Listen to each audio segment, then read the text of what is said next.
आप सर्वेने जय श्री कृष्ण।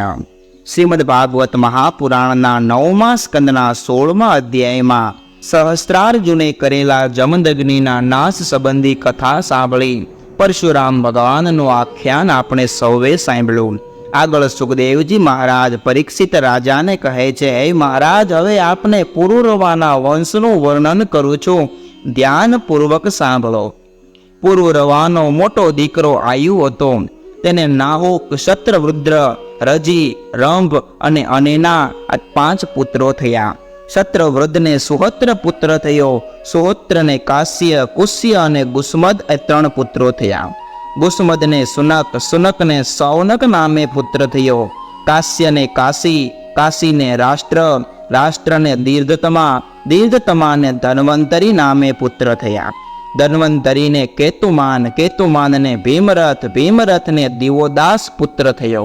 દિવોદાસને દ્યુમાન નામે પુત્ર થયો। દ્યુમાનને અલય આદિ પુત્રો થયા। 66,000 વર્ષ સુધી અલર્ક રાજાએ યુવાન રહી પૃથ્વીનું પાલન કર્યું। અલર્કને સંતતિ, સંતતિને સુનીત, સુનીતને સુકેતન, સુકેતનને ધર્મકેતુ, ધર્મકેતુને સત્યકેતુ, સત્યકેતુને ધ્રુતકેતુ, ધ્રુતકેતુને સુકુમાર, સુકુમારને રીતિહોત્ર, રીતિહોત્રને ભર્ગ, ભર્ગને ભાર્ગ અને ભૂમિ આદિ પુત્રો થયા। આયુના પુત્ર રંભને રંભદ, રંભદને ગભીર, ગભીરને અક્રિય નામે પુત્ર થયા। આ અક્રિયની પત્નીથી બ્રાહ્મણ ઉત્પન્ન થયા। સુખદેવજી બોલ્યા, હે પરીક્ષિત, આયુના પુત્ર અનેનાને શુદ્ધ, શુદ્ધને શુચિ, શુચિને ત્રિકુદ્ર, ત્રિકુદ્રને ધર્મસારથી, ધર્મસારથીને શાંતરૂપ નામે પુત્ર થયા। આયુના પુત્ર રજીને મહાપરાક્રમી 500 પુત્રો થયા। દેવોએ રજીને દૈત્યોને મારવા માટે પ્રાર્થના કરી, ત્યારે રજીએ દૈત્યનો નાશ કરી ઇન્દ્રને સ્વર્ગનો રાજ્ય સોંપ્યો। ત્યારબાદ પ્રહલાદ વગેરે દૈત્યોના ભયથી ઇન્દ્રે રજીના ચરણે પડી સ્વર્ગનું રાજ્ય રજીને સોંપ્યો। આ રજી મરણ પામ્યો ત્યારે ઇન્દ્રે પોતાનું રાજ્ય પાછું માંગ્યું, પણ રજીના દીકરાઓએ રાજ્ય આપ્યું નહીં અને યજ્ઞમાં પણ ભાગ લેવાનો શરૂ કર્યો। રજીના પુત્રોને ધર્મથી ભ્રષ્ટ કરી ઇન્દ્રે સર્વેને માર્યા। આયુનો પુત્ર શતવૃદ્ધ હતો। તેનો પૌત્ર પુત્સને પ્રતિ, પ્રતિને સંજય, સંજયને જય, જયને કૃત, કૃતને હર્ષવંશ, હર્ષવંશને સહદેવ, સહદેવને હીન, હીનને જયસેન, જયસેનને સુકૃતિ, સુકૃતિને જય અને મહારથી શત્રુ ધર્મ આદિ પુત્રો થયા। હે મહારાજ, આ સર્વ મેં પુરુરવાના વંશનું વર્ણન આપને કહ્યું। હવે આપ આયુના પુત્ર નહુષનો વંશ સાંભળો, જેમાં મહાન પરાક્રમી યયાતિ રાજાની કથા આવે છે। સુખદેવજી બોલ્યા, હે રાજેન્દ્ર, નહુષને યતિ, યયાતિ, સંયાતિ, આયતિ, વિયતિ અને કૃતિ આ 6 પુત્રો થયા। યતિને પિતાએ રાજ્ય આપવાની ઈચ્છા કરી, પણ તેને રાજ્ય લીધું નહીં। નહુષ રાજા ઇન્દ્રની પદવી ઉપર આવ્યો। ઇન્દ્રાણીનો અપરાધ કર્યો ત્યારે અગત્ય આદિ બ્રાહ્મણોએ સ્વર્ગથી ભ્રષ્ટ કરી અજગર યોનિમાં નાખ્યો। ત્યારે નહુષનો બીજો પુત્ર યયાતિ રાજા થયો। યયાતિ શુક્રાચાર્ય અને વૃષપર્વાની કન્યા એવા દેવયાનીને પ્રેરણા પોતાના નાના ભાઈઓને 4 દિશાનું રાજ્ય સોંપી પૃથ્વીનું પાલન કરતો હતો। પરીક્ષિત રાજાએ પૂછ્યું, હે બ્રહ્મન, મહાત્મા શુક્રાચાર્ય બ્રાહ્મણ હતા, યયાતિ રાજા ક્ષત્રિય હતા, તો એ સમયે ક્ષત્રિય અને બ્રાહ્મણનો વિવાહ કેવી રીતે શક્ય બન્યો? સુખદેવજી બોલ્યા, હે કુરુનંદન, એક દિવસ દાનવેન્દ્ર વૃષપર્વાની શર્મિષ્ઠા નામની કન્યા દેવયાનીને સાથે લઈ પૂરના ઉદ્યાનમાં વિચરતી હતી। એ કન્યાઓ જળાશયના તીરે વસ્ત્ર ઉતારી જળક્રીડા કરતી હતી। પાર્વતીજી સહિત મહાદેવજી નંદી ઉપર બેસી ત્યાંથી પસાર થયા। તમામ સ્ત્રીઓ લજ્જાયુક્ત થઈ તળાવથી બહાર નીકળી વસ્ત્રો પહેરી લીધા। શર્મિષ્ઠાએ જાણતા દેવયાનીના વસ્ત્રો પહેર્યા ત્યારે ક્રોધ કરી અને દેવયાની બોલી, આ દાસીએ મારા પહેરવાના વસ્ત્રો પહેરી લીધા, તેનું અયોગ્ય કામ તો કૂતરી જેવું છે। અમે ભૃગુવંશી છીએ અને તારો પિતા તો અમારો શિષ્ય છે। શુદ્ર વેદને ધારણ કરે એમાં અસતીએ મારા વસ્ત્રો લઈ લીધા। દેવયાનીના આ પ્રમાણે કટુ વચન સાંભળ્યા ત્યારે છંછેડાયેલી શર્મિષ્ઠા હોસ્ટ ડસતી બોલી કે હે ભિખારણ, શું તું અમારા ઘરમાં કૂતરી સમાન ટુકડાની પરવા નથી રાખતી? શુક્રાચાર્યની કન્યા શર્મિષ્ઠાએ દેવયાનીનો તિરસ્કાર કરી ક્રોધથી વસ્ત્રો પડાવી લઈ કૂવામાં નાખી દીધા. આટલું કરી શર્મિષ્ઠા પોતાના ઘેર ચાલી ગઈ.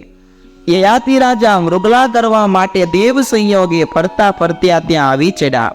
કૂવામાં દેવયાનીને નગ્ન હાલતમાં જોઈ યયાતિ રાજાએ દેવયાનીને પહેરવા માટે પોતાનો વસ્ત્ર આપ્યો. રાજાએ કૂવામાંથી બહાર કાઢી ત્યારે દેવયાનીએ રાજાને કહ્યું, મહારાજ, આપે મારું પાણી ગ્રહણ કર્યું છે, માટે હવે મારું પાણી ગ્રહણ બીજા સાથે નહીં થાય.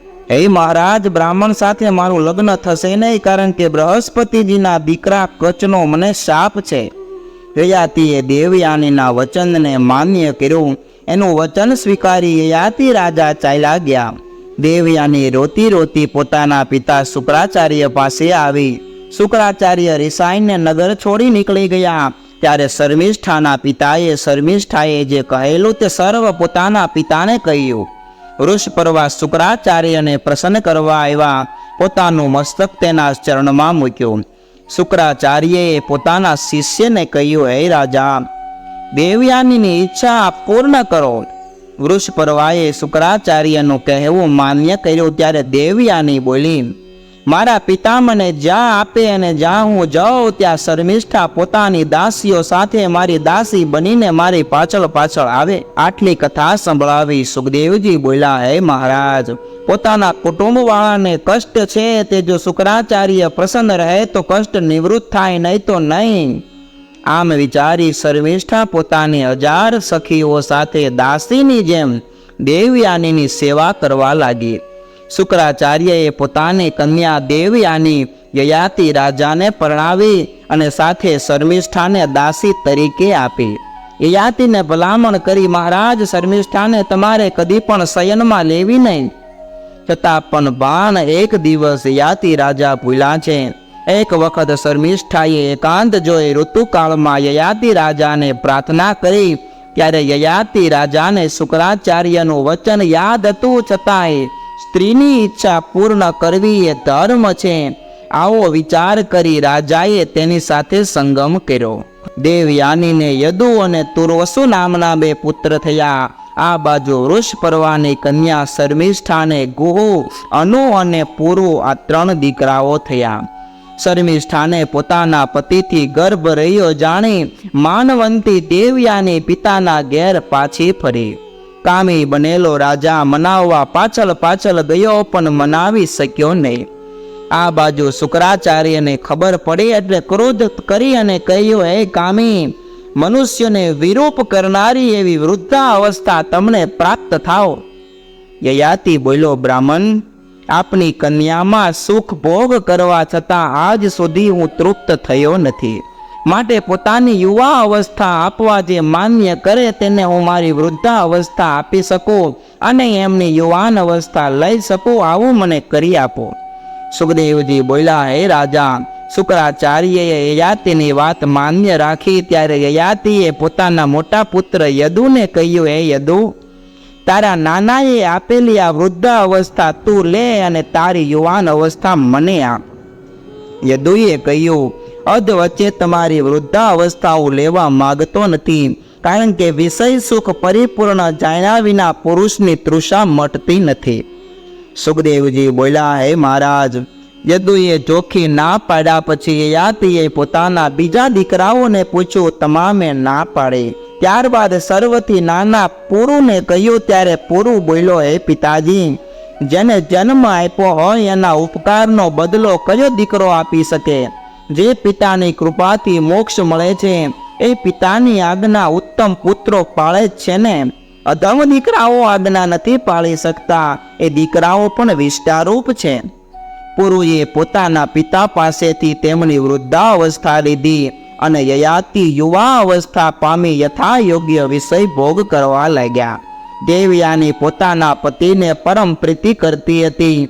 યયાતિ રાજાએ ઘણી દક્ષિણાવાળા પોતાના યજ્ઞો કરી ભગવાનનું યજન કર્યું. સર્વના અંતર્યામી પ્રભુ ભગવાનને હૃદયમાં રાખી નિષ્કામ થઈ યયાતિ રાજાએ વાસુદેવ અને નારાયણનો યજન કર્યો. આ રીતે હજારો વર્ષ સુધી ચક્રવર્તી યયાતિ રાજા પોતાની અચળ ઇન્દ્રિયો અને મનથી વિષયનો ઉપભોગ કર્યો, પરંતુ તૃપ્ત થયા નહીં. પાતાળ સુધી પૃથ્વી ખોદીએ અને પાણીથી ભરીએ જેમ ન ભરાય એમ વિષય સુખમાં ક્યારેય કોઈ તૃપ્ત થયા નથી અને થશે પણ નહીં. આ શાસ્ત્રોનો સનાતન સિદ્ધાંત છે. સુખદેવજી બોલ્યા, વિષય ઉપભોગ કરતો સ્ત્રીવશ રાજા યયાતિ પોતાના સ્વરૂપને ભૂલી ગયો. જ્યારે પોતા સભાન બન્યો ત્યારે વૈરાગ્ય યુક્ત થઈ દેવયાનીને કહેવા લાગ્યો, હે દેવયાની, એક ગમાર કામી અને વિષયના આચરણમાં ડૂબેલો એવો એક પ્રાચીન ઇતિહાસ તમે સાંભળો. હું તમને ઇતિહાસ સંભળાવું. ત્યારબાદ એક બકરાનું દ્રષ્ટાંત આપી અને યયાતિ દેવયાનીને કહેવા લાગ્યો, એક બકરો વનમાં ફરતો હતો. કૂવામાં એણે એક બકરી જોઈ. કામી બકરો એને બહાર કાઢવાનો ઉપાય વિચારવા લાગ્યો. અંતે તેને શિંગડાના આગળના ભાગથી કૂવાના કિનારાને તોડી અને રસ્તો કર્યો. રૂપવાન બકરી કૂવામાંથી નીકળી બકરાને બહાર આવી અને પરણી. પુષ્ટ બનેલો બકરાને જોઈ બીજી અનેક બકરીઓએ તેમને વર કરવાની ઈચ્છા કરી. બકરો ઘણી બકરીઓની સાથે પોતે રમણ કરવા લાગ્યો અને એમાં પોતાનું સ્વરૂપ ભાન ભૂલી ગયો. કૂવામાંથી નીકળેલી બકરી બીજી બકરીઓની સાથે રમણ કરતા બકરાને જોઈ શકી નહીં, સહન ન કરી શકી. બકરી પોતાના રક્ષક પાસે ગઈ. બકરીની પાછળ પાછળ રાજી કરવા કામી બકરો પણ ગયો. બકરીએ તેનું મનામણું માન્યું નહીં. બકરીનો માલિક એક બ્રાહ્મણ હતો. બકરાના લટકતા વૃષણને ક્રોધ કરી બ્રાહ્મણે કાપી નાખ્યો અને અર્થને માટે પાછો સાંધી પણ આપ્યો. બકરો કવામાંથી બકરી સાથે ઘણા દિવસ વિષય ઉપભોગ કર્યા કરે છે, છતાં હે દેવયાની આજ સુધી સંતોષ પામ્યો નથી. હે દેવયાની, આવી રીતે તારા પ્રેમથી બંધાયેલો હું તારી માયાથી મોહિત બન્યો. હું પણ મારા સ્વરૂપને ભૂલી ગયો. વિષય ભોગની તૃષ્ણા કદી શાંત બનતી નથી. મને વિષયનું સેવન કરતા કરતા 1000 વર્ષ થઈ ગયા. માટે હું તને છોડી સર્વ મિથ્યા છે એવું જાણી આત્મજ્ઞાન માટે આજથી પ્રયત્ન કરીશ. સુખદેવજી બોલ્યા, યયાતિ રાજાએ દેવયાનીને આ પ્રમાણે કહી પોતાના દીકરા પુરુને યુવા અવસ્થા પાછી આપી પોતાની વૃદ્ધ અવસ્થા લઈ લીધી. પછી પુત્રોને ભૂમંડળનું રાજ્ય સોંપી રાજ્યાભિષેક કરી રાજા વનમાં ગયા. યયાતિ રાજા નિર્મળ પરબ્રહ્મ રૂપ ભગવાનનું ધ્યાન કરી ભગવાનના સ્વરૂપને પ્રાપ્ત થયા. આ બાજુ દેવયાનીએ પણ સર્વ આસક્તિ છોડી ભગવાનમાં મન જોડી પોતાનો દેહ ત્યાગી દીધો. એ સર્વ પદાર્થોના નિવાસ રૂપ સર્વને રચનારા અંતર્યામી ભગવાનમાં સમાઈ ગઈ. આ પ્રમાણે પરીક્ષિત રાજાને સુખદેવજી મહારાજે યયાતિ રાજાની સમગ્ર કથા સંભળાવી. કામી બનેલા યયાતિ રાજા પોતાના દીકરાની યુવાન અવસ્થા લઈ વિષયનો ઉપભોગ કર્યા છતાં પણ તૃપ્તિ પામી શક્યા નહીં. પોતાના સ્વરૂપનું અસલ ભાન થયું. વળી પાછા પોતાના દીકરાને યુવા અવસ્થા આપી વૃદ્ધાવસ્થા લઈ ભગવાનના પરમ ધામની અંદર ગતિ કર્યા છે. એવા યયાતિ રાજાનું આખ્યાન આપણે સાંભળ્યું. આગળ દુષ્યંતના આખ્યાનની કથા આપણે સુખદેવજી મહારાજ પરીક્ષિત રાજાને કહે છે એ કથા આપણે આગળ સાંભળીશું. એ કથા સાંભળીએ ત્યાં સુધી આપ સર્વેને ભાવથી જય શ્રી કૃષ્ણ.